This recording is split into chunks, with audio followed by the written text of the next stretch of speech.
Welcome back, guys. Don't forget to subscribe because it's free. Anyway, I'm just going to quickly show off one of my, I'll call it cheap clocks back when I first bought them. Down to the end.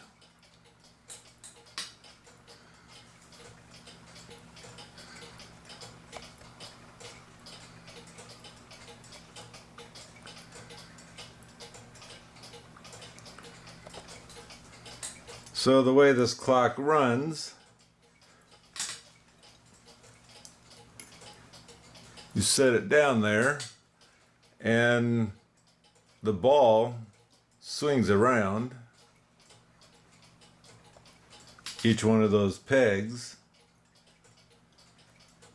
and that's how it's able to keep its time.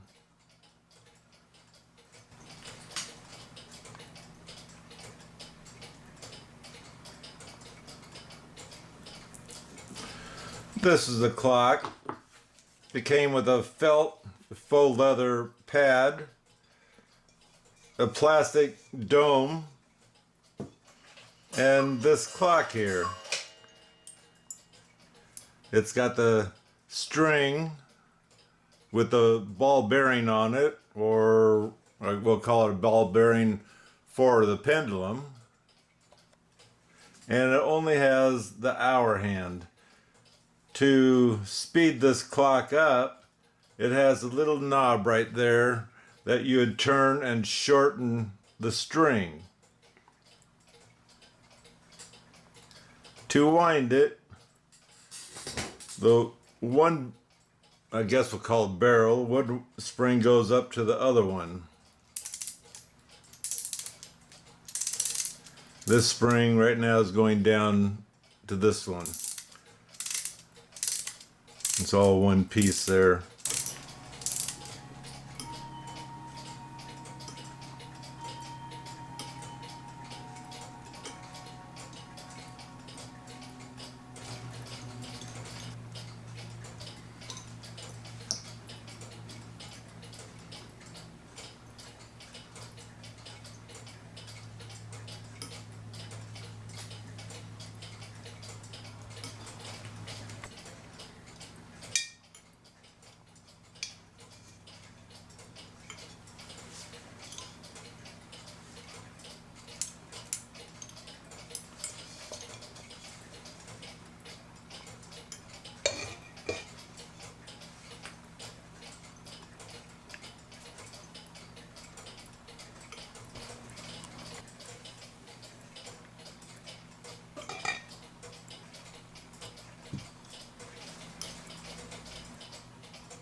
So it's just one kind of a cool clock to have.